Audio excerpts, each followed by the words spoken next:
Students हम कर रहे हैं chapter 5 class 9th fundamental unit of life science का जो 5th चैप्टर है उसमें इंपॉर्टेंट पॉइंट हम करेंगे, कोशिश करेंगे जल्दी से हो जाए। देखो, रॉबर्ट हुक एक साइंटिस्ट आए, उन्होंने हमारी सेल को हुक में फंसा दिया। ठीक है, बांध के रख दिया हुक से। किसने? रॉबर्ट हुक ने। उन्होंने थिन स्लाइस ऑफ कॉर्क को पढ़ा। कॉर्क क्या है? कॉर्क एक सब्सटेंस है जो कि बार्क ऑफ द ट्री मतलब पेड़ की छाल से लिया गया है। ठीक है, उन्होंने पढ़ा कि जो कॉर्क है वो तो हनीकॉम लाइक स्ट्रक्चर से बना होता है, इसमें छोटे छोटे कंपार्टमेंट्स उनको दिखाई दिए। ठीक है, अब देखो, आपको याद हो गया कि रॉबर्ट हुक ने सेल को बांध दिया था। ये कब बांधा था उन्होंने? 1665 में बांधा था। देखो, तब की स्टडी को हम आज भी स्टडी कर रहे हैं, तब की सेल को हम आज भी सेल मान रहे हैं। क्लियर हो गया? रॉबर्ट हुक ने सेल को 1665 में डिस्कवर किया था। कैसे? अपने सेल्फ डिज़ाइन माइक्रोस्कोप से। और इन सेल्स को क्या, इन छोटे छोटे कंपार्टमेंट को क्या बोला था? सेल बोला था। इन बॉक्सेस को क्या बोला था? रॉबर्ट हुक ने सेल बोला था। अब जो सेल है उसका पूछ सकते हैं कि कौन सी भाषा से आया है। ये लैटिन वर्ड है जिसका मतलब है लिटिल रूम। क्लियर हो गया? अब हम बात करेंगे कि सेल किससे बना होता है। ठीक है, सेल जो होता है वो ये एडवांस्ड माइक्रोस्कोप है, इसका थोड़ा सा आप स्टडी कर सकते हो अगर चाहो तो, अगर आपका चैप्टर आपके लिए क्लियर है तो। ठीक है, तो व्हाट आर दीज स्ट्रक्चर्स? ये स्ट्रक्चर्स क्या हैं? देखो, जो सेल की बात है ना, ये उसी को बोल रहे हैं कि ये स्ट्रक्चर क्या है। ये स्ट्रक्चर सिमिलर होते हैं, एक जैसे ही होते हैं, चाहे वो बड़ा ऑर्गेनिज्म है चाहे वो छोटा ऑर्गेनिज्म है, उसमें सेल कुछ हद तक सेम होती है। जैसे आप अनियन बल्ब को लेंगे, चाहे उसका साइज़ बड़ा है चाहे उसका साइज़ छोटा है, लेकिन वो बना एक तरह की सेल से है। ठीक है, स्ट्रक्चर आपको स्टार्टिंग में दिख गया था, मैं फिर से दिखा रही हूँ। ठीक है, ये वाला स्ट्रक्चर आप देख सकते हो जो फर्स्ट पेज पे ही है। ये अनियन बल्ब का ही अनियन पील का ही सेल्स का दिखाया गया है। इस तरह से न्यूक्लियस होता है, ये सेल्स होती हैं, और ये हमारा अनियन का बल्ब में से कोई भी सेल लोगे तो ऐसे स्टडी कर सकते हो आप। Not only onion but all organism have that we observe around are made up of cells. सभी ऑर्गेनिज्म सेल के बने होते हैं, चाहे आप छोटा सा पैरामीशियम लो, चाहे आप यूग्लिना लो, चाहे आप एनिमल लो, चाहे प्लांट लो, कोई भी लो, सभी सेल्स से बने होते हैं। Cells were first discovered by Robert Hooke. ये हमने कर लिया, 1665 में रॉबर्ट हुक ने सेल्स को डिस्कवर किया था। एक पॉइंट ये है, कहाँ किया था? Cork cell in cork slice. Cork slice क्या थी? कॉर्क क्या था? बार्क से, ट्री बार्क से लिया गया एक पीस था। ठीक है, दूसरा इसमें इंपॉर्टेंट पॉइंट ये है कि ल्यूवेन हुक जो थे ना, उन्होंने इम्प्रूव्ड माइक्रोस्कोप से स्टडी की थी फ्री लिविंग सेल की पॉन्ड वाटर में। सबसे पहले एक सिंगल सेल जो होती है, फ्री लिविंग सेल होती है, जैसे पॉन्ड वाटर में उन्होंने स्टडी किया था सबसे पहले। किसने? ल्यूवेन हुक ने। कौन से ईयर में? 1674 में। वो क्या था? 1665। ठीक है, समझ गए? फिर 65 के बाद 70 तक कुछ नहीं हुआ, 73 तक कुछ नहीं हुआ, सेल्स में फिर से हुआ 1675। अकॉर्डिंग टू आपकी 9th क्लास जो है ना, उसके अकॉर्डिंग ही मैं आपको बता रही हूँ। इन चीज़ों को सिर्फ ऐसे ही समझो। अगर आप सोचोगे कि 9th से ही हम 11th-12th में भाग के कर लें कुछ, तो नहीं, ऐसा कुछ नहीं होने वाला है। आपको इन चीज़ों से फैमिलियर होना पड़ेगा। ठीक है, अब दूसरी चीज़ 74 में हो गई। फिर आ गए रॉबर्ट ब्राउन साहब। हमारी सेल को तो हुक ने कर दिया, रॉबर्ट हुक ने। अब रॉबर्ट ब्राउन भी आ गया कि इसने तो हुक कर दिया। हुक भी एक चीज़ है, फिर एक ब्राउन एक चीज़ है।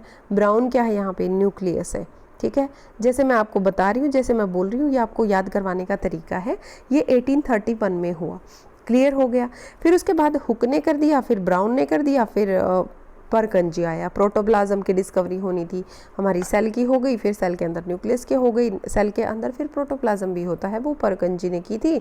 परकिंजे भी बोलते हैं इसको। 1839 में फिर परकिंजी ने क्या किया कि एक फ्लूइड सब्सटेंस होता है सेल में, और वो प्रोटोप्लाज्म कहलाता है। क्लियर हो गया ये चीज़?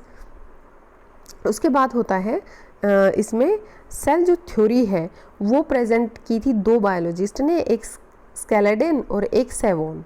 ठीक है, स्केलेडन ने 1838 में। अब हम आ गए कहाँ पे? 18 में आ गए हैं। ये 1839 में प्रोटोप्लाज्म की डिस्कवरी की थी परकिंजे ने। उसके बाद 1838 और फिर 1839 में ही सेवॉन ने किया था। ठीक है, 16 से 17 का हमने छोड़ दिया यहाँ पे, फिर हम 1839 में आ गए। और सैलेडिन जो था ना, स्केलेडिन जो जिसको आप बोल सकते हो, इन्होंने प्लांट्स पे स्टडी किया था।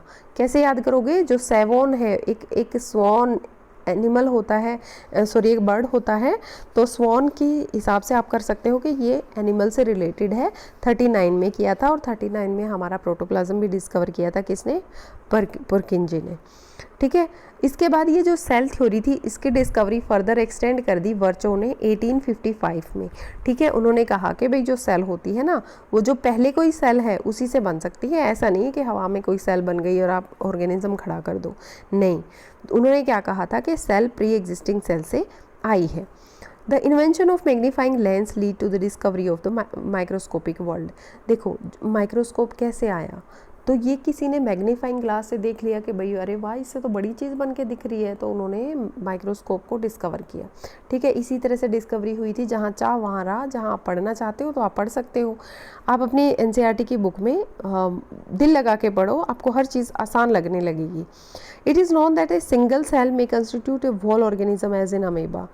It is now known that, देखो अब हमारे लिए कितना आसान है कि हमें पता है कि अमीबा है ना, वो एक ही ऑर्गेनिज्म है और वो एक ही सेल से बना होता है। अगर नहीं पता होता तो हम क्या सोचते हैं, अरे झूठ बोले जा रहा है भाई, एक सेल से कोई ऑर्गेनिज्म कैसे बन सकता है, हम इतने लंबे चौड़े ऐसे ही बनाए भगवान ने। अब सिंगल सेल ऑर्गेनिजम्स के आप एग्जाम्पल देखोगे, क्लैमाइडोमोनास, पैरामीशियम और बैक्टीरिया। देखो क्लैमाइडोमोनास, पैरामीशियम और बैक्टीरिया, इनके डायग्राम आप देखोगे तो आपको और आसानी से हो जाएगा। बैक्टीरिया का तो आप ऐसे ही, एक DNA RNA है जिसपे प्रोटीन कोट होता है वो, ठीक है, वायरस होता है इस तरह से, बैक्टीरिया होता है किस तरह से, मतलब थोड़ा सा स्ट्रक्चर को अगर आप देखोगे, मेरा मतलब ये है कहने का कि अगर स्ट्रक्चर देखोगे, पैरामीशियम कैसा होता है, एक चप्पल जैसा सा स्ट्रक्चर होता है। ठीक है, क्लैमाइडोमोनास कैसा होता है, ये शायद इस तरह से सिंगल सेल्ड ऑर्गेनिज्म है ये, और पानी में पड़ा होता है। ठीक है, तो क्या होता है, यूनिसेलुलर मल्टीसेलुलर ऑर्गेनिज्म के जितने एग्जाम्पल इसमें दिए हुए होते हैं वो सारे आप एक बार लर्न करेंगे, उसके फ़ोटो देखेंगे, आप अपनी NCERT की बुक में साइड में फ़ोटोज़ बनाएंगे। ठीक है, थोड़ा सा डायग्राम ड्रॉ कर लेंगे तो आपको आइडिया रहेगा कि ये ऑर्गेनिज्म कैसा सा होता है। इसी तरह से मल्टी सेलुलर ऑर्गेनिजम्स होते हैं ना, उनमें सेल के फंक्शंस अलग अलग होते हैं। ठीक है, मल्टी सेलुलर ऑर्गेनिज्म में जैसे कि ब्लड पंप करने का काम किसका है, हमारे हार्ट का है, फूड को डाइजेशन करने का काम किसका है, स्टमक का है। तो इस तरह से वो अलग अलग सेल से बने होते हैं, उनका फंक्शन अलग है। ठीक है, मल्टी सेलुलर ऑर्गेनिज्म में क्या आएगा, फंजाई आएगा, प्लांट आएगा, एनिमल आएगा। ठीक है, मल्टी सेलुलर ऑर्गेनिज्म कैसे बनता है भाई, बना तो वो सिंगल सेल से ही है, लेकिन उनके अपने डिवीज़न होते हैं, वो फिर अलग तरह की सेल्स को प्रोड्यूस करते हैं। देखो इसमें है कि same organism can have some cells of different kind. एक ऑर्गेनिज्म में बहुत तरह की सेल हो सकती हैं और एक ऑर्गेनिज्म सिर्फ एक सेल से भी बना होता है। ये दोनों चीज़ें ट्रू हैं। जैसे आप हमें ही ले लो, ह्यूमन बॉडी में देखो ये स्मूथ सेल है, मसल सेल्स में मिलती है, ब्लड सेल इस तरह की होती है, नर्व सेल इतनी ही लंबी होती है ना, ये axon, dendrites, cell body, nucleus, ये सारी चीज़ें आपको पता होनी चाहिए। फैट सेल में साइड में न्यूक्लियस होता है। तो मैंने अपना जो इसमें वो बनाया है ना वीडियो का थंबनेल जिसको बोलते हैं, उसमें ये फ़ोटो लगाई है ताकि आप बच्चों को याद रहे फैट सेल कैसे होती है। कई बार आपका सेल का एग्जाम्पल आ जाएगा, क्वेश्चन आ जाएगा जब आप 9th क्लास का एग्ज़ाम देंगे, तो आप 2-4 सेल्स का डायग्राम बना देते हो तो टीचर पे इंप्रेशन अच्छा जाता है, वो आपको मार्क्स अच्छे देगा। ठीक है, तो आपको पता होना चाहिए बोन सेल, बोन तो हमारी ऐसी नहीं होती जिस तरह से ये सेल बनी है। ठीक है, ये देखो ये सेल ऐसी दिखती है बोन की, लेकिन वो ऐसे ही बनी होती है, आपको ये याद रखना है। स्पर्म सेल हो गया और ओव्यूम हो गया। क्लियर है इतनी चीज़ें। देखो फिर shape and size of a cell related to specific function. देखो जितने भी हमारे बॉडी में सेल है ना, उनका शेप और उनका साइज उसके वो फंक्शन के हिसाब से होते हैं। ठीक है, जैसे कुछ एक सेल्स होती हैं, अच्छा ये ट्रू फॉल्स में अगर आ गया तो आप क्या करोगे, आपको पता होना चाहिए कि जिसकी जैसी शेप है वो उसके फंक्शन के अकॉर्डिंग है जिसका जितना साइज़ है वो उसके फंक्शन के अकॉर्डिंग है। समझ गए। Amoeba have changing shape. कुछ सेल्स ऐसी होती है जिनकी कोई फिक्स शेप नहीं है, जिसमें अमीबा एक फेमस है। In some cases the cell shape should be more और लेस फिक्स्ड और peculiar for a particular type of cell. देखो कुछ केसेस में ऐसा होता है कि जो सेल शेप होती है वो फिक्स होती है कुछ हद तक। ठीक है, पर्टिकुलर टाइप में, जैसे नर्व सेल्स होती हैं उनकी टिपिकल एक शेप होती है। यहाँ पे देख सकते हो आप नर्व सेल कैसी होती है, यही होती है, जहाँ कहीं भी आप देख लोगे नर्व सेल्स ऐसी ही होती है। फिर मैंने इनको अंडरलाइन किया है, आप थोड़ा सा इसको पढ़ लें। Each living cell has a capacity to perform certain basic functions that are characteristic of a living form. देखो, हर एक सेल का अपना एक फंक्शन होता है, ठीक है। कैरेक्टरिस्टिक्स फंक्शंस जो होते हैं वो ज़रूर परफॉर्म करेगी, वो चाहे किसी भी ऑर्गेनिज्म में हो। There are division of labour in multi cellular organism such as human being. ये पहले बता चुकी हूँ मैं कि हर एक इंसान में, हर एक ऑर्गेनिज्म में, मल्टी सेलुलर ऑर्गेनिज्म में काम को बांट दिया है। जैसे कि ब्लड पंप कर रहा है हमारा हार्ट और खाना पचा रहा है हमारा स्टमक, इस तरह से काम को बांट दिया गया है, तो अलग अलग फंक्शंस करती हैं सेल। Each cell has got certain specific component within it known as organelle. जो स्पेसिफिक कंपोनेंट होते हैं ना हर एक सेल में, उनको ही ऑर्गेनलीज बोलते हैं। Each kind of cell organelle perform specific function. सबका अलग अलग फंक्शन होता है, जैसे कि नया मटेरियल बनाना, और अगर उसको सेल्स के अंदर कुछ ज़्यादा ही मटेरियल बेकार पड़ा है, वेस्ट पड़ा है, तो उसको क्लीन करना, नहीं तो सेल में तो जंक भर जाएगा, है ना। A cell is able to live and perform all its basic function because of these organelles. Cell ये सारे काम कर सकती है इन्हीं ऑर्गेनलीज की वजह से। अब देखो, who discovered cell and how. आपको पता है, कॉर्क स्लाइस में देखा था उन्होंने। कॉर्क क्या होता है, ये बार्क होती है ट्री की, ठीक है, उसका एक पार्ट होता है कॉर्क। उसमें उन्होंने देखा था, कब देखा था, रॉबर्ट हुक ने देखा था 1665 में। Why is a cell called structural and functional unit of life. Structural क्या, फंक्शनल क्या होता है। देखो, जो भी कोई सेल होती है वो शेप दे रही है हमारी किसी भी ऑर्गेनिज्म को, हमारी बॉडी को, इस तरह से है तो वो एक शेप दे रही है।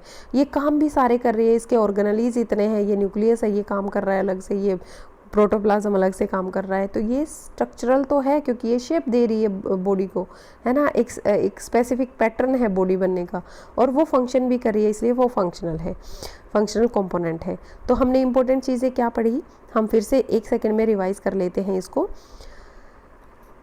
थिन स्लाइस ऑफ कॉर्क में रॉबर्ट हुक ने देखा कि हनीकॉम्ब और लिटिल कंपार्टमेंट होते हैं जिनको बोलते हैं होम, मतलब लिटिल रूम, ठीक है।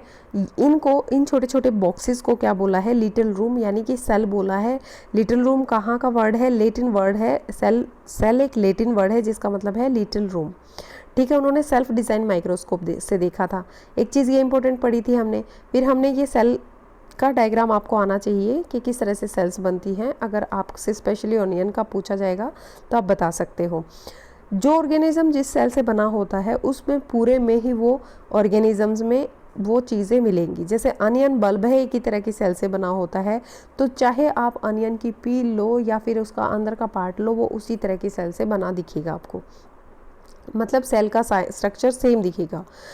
देखो, नॉट ओनली अनियन, इसमें है कि सभी ऑर्गेनिजम्स जो है ना हमारे चारों तरफ, वो सभी सेल से बने होते हैं। ना ही सिर्फ एक ऑर्गेनिज्म की बात नहीं हो रही यहाँ पे, सिर्फ एक अनियन बल्ब की बात नहीं हो रही।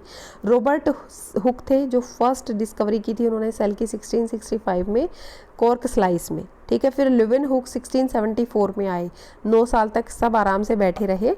इम्प्रूव्ड माइक्रोस्कोप में उन्होंने देखा कि फ्री लिविंग सेल जो हैं पॉन्ड वाटर में पहली बार उन्होंने देख ली, ठीक है। फिर रॉबर्ट ब्राउन ने देखा 1831 में, उन्होंने क्या किया, न्यूक्लियस की डिस्कवरी की। देखो, 16 के बाद सीधा 17 छोड़ दिया, फिर 18 पे आ गई ये 1831 में। फिर 38 साल के बाद 39 में पुरकिंजे ने देखा कि प्रोटोप्लाज्म को डिस्कवर करना चाहिए, फ्लूइड सब्सटेंस है भाई, उन्होंने कर दिया। फिर cell theory I 1838 1839 1838 1839 Schleiden and सेवोन, ठीक है। सेवोन ने एनिमल सेल को स्टडी किया था और स्केलेडन ने प्लांट सेल को स्टडी किया था। अब अभी आप अगर दोनों की किस किस ने क्या स्टडी की थी ये नहीं करना चाहते तो ये 1838 1839 ज़रूर याद रख लें, स्केलेडन एंड सेवोन ज़रूर याद रखें, ठीक है। फिर वर्चो ने किया था 1855 में। फिर इसको भी लगा कि भाई मेरे को भी कुछ करना चाहिए, है ना, दूसरे को देख के बंदा मेहनत करता है। वर्चो ने क्या कर दिया कि भाई बता दिया प्री एग्जिस्टिंग सेल से सेल आती है। फिर मैग्नीफाइंग ग्लास से क्या है, लेंसेज की वजह से क्या हुआ, माइक्रोस्कोप डिस्कवर हो गया। अब क्या होता है कि हमें पता है कि जो अमीबा है वो एक सिंगल सेल से बना होता है, वो पूरी उसकी बॉडी ही है वो सिंगल सेल। क्लियर हो गया। अब एग्जाम्पल देख लो, क्लेमाइडोमोनास, पैरामीशियम और बैक्टीरिया, ये सारे यूनिसेलुलर ऑर्गेनिजम्स हैं। सभी कई तरह की सेल्स जो होती है ना वो मतलब परफॉर्म करती हैं एक सेम फंक्शन, ठीक है। Many cell group together in a single body and assume different function. जो सिंगल टाइप की सेल होती हैं वो सेम फंक्शन परफॉर्म करेंगी। मल्टी सेलुलर ऑर्गेनिज्म में जो सेल होती हैं जो अलग अलग तरह के टिश्यू बनाती हैं, फिर वो टिश्यू अलग अलग तरह के ऑर्गन बनाती है, ऑर्गन सिस्टम बनता है, वो अलग अलग फंक्शंस करती हैं। समझ गए ये आप चीज़? तो मल्टी सेलुलर के एग्जाम्पल क्या है? फंगस है, प्लांट है और एनिमल है। एवरी मल्टी सेलुलर ऑर्गेनिज्म जो होता है, कोई भी मल्टी सेलुलर लगा लो, वो स्टार्टिंग में एक ही सेल था। ये क्वेश्चन पूछ सकते हैं कि multi cellular organism multi cellular से बनता है, तो घुमा के लैंग्वेज इस तरह से होगी कि आपको स्टक हो जाना है क्वेश्चन पे कि ये है क्या। एक बार में आपको समझ आना चाहिए वो, और आप उसको क्लियर कर दो। ठीक है, सेल डिवाइड करती हैं और वो अपनी तरह की सेल्स को प्रोड्यूस करती हैं। अच्छा, फिर ये है कि कई बार इसमें ये आ जाता है कि जैसे ह्यूमन सेल है, इसमें से किसी का भी फंक्शन पूछ लेंगे, या फैट सेल का दूसरा नाम क्या है, ठीक है, और इस तरह के क्वेश्चन पूछ लेते हैं। जैसे स्पर्म सेल है, इसमें पावर हाउस का कहाँ पे, मतलब माइटोकॉन्ड्रिया कहाँ पे होता है, इसके पार्ट्स पूछ सकते हैं। कुछ इस तरह के होते हैं जो हम आगे आते जाएंगे और डिस्कस करते जाएंगे। ठीक है, जो शेप और साइज़ जो होता है ना, वो उसके फंक्शन के हिसाब से ही होता है, किसी का भी शेप और किसी का भी साइज़। इसको आप कैसे याद रखोगे? अगर आपको ट्रू फॉल्स में मिल जाता है तो देखो, इसको मजाक की तरह लेना। जो बच्चे बनिए के होते हैं, बनिए के बच्चे जो भी होते हैं, वो खाते रहते हैं सारा दिन, ठीक है, बैठे भी रहते हैं आराम से, तो उनका शेप वैसा ही हो जाता है, उनका साइज़ वैसा ही हो जाता है। मतलब जो वो उनका फंक्शन है उसी के हिसाब से उनका शेप और साइज़ हो रहा है। ठीक है, अब कोई मेहनती इंसान है तो वो सारा दिन घूमेगा फिरेगा काम करेगा, तो वो उसका शेप जो है वो कम रहेगा उस बनिए के बच्चे से। समझ रहे हो? ये एक मजाक के तौर पे भी आपको याद भी हो जाएगा। ठीक है, इसको सीरियसली नहीं लेना अगर कोई बनिया और कोई मेहनती बच्चा सुन रहा है तो। ठीक है, अमीबा हैव चेंजिंग शेप। कुछ सेल्स ऐसी होती है जिनकी शेप फिक्स नहीं होती। हमने अभी अभी बोला था ना कि शेप और साइज जो होता है वो फिक्स सा होता है और वो फंक्शन के अकॉर्डिंग होता है। लेकिन अमीबा एक ऐसा सेल है जिसकी शेप जो है चेंज होती रहती है। कुछ केसेस में आपने देखा होगा कि कुछ पर्टिकुलर परमानेंट होती है शेप, जैसे हमारी नर्व सेल्स होती हैं वो वैसी ही रहेंगी चाहे हमारी नर्व सेल्स कहीं से भी निकालो।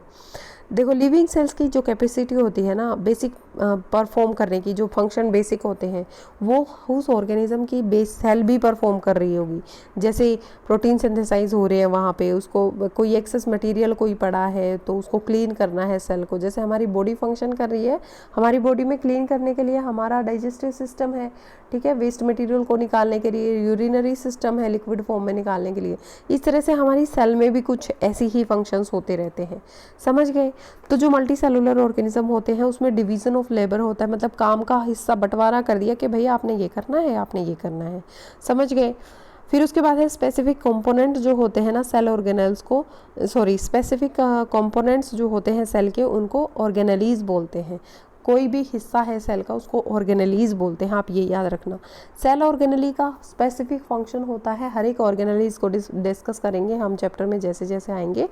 न्यू मटेरियल्स जो होता है उसको बनाना, उसको साफ करना, फालतू की चीज़ों को, ये सारे सेल के काम होते हैं। एक सेल जो है वो अकेली जिंदा रह सकती है और वो सारे बेसिक फंक्शंस जो है वो परफॉर्म कर सकती है। फिर है उसके बाद हमारे क्वेश्चंस थे ये वाले क्वेश्चन जो कि हम कर चुके हैं। Thank you for watching life science cafe.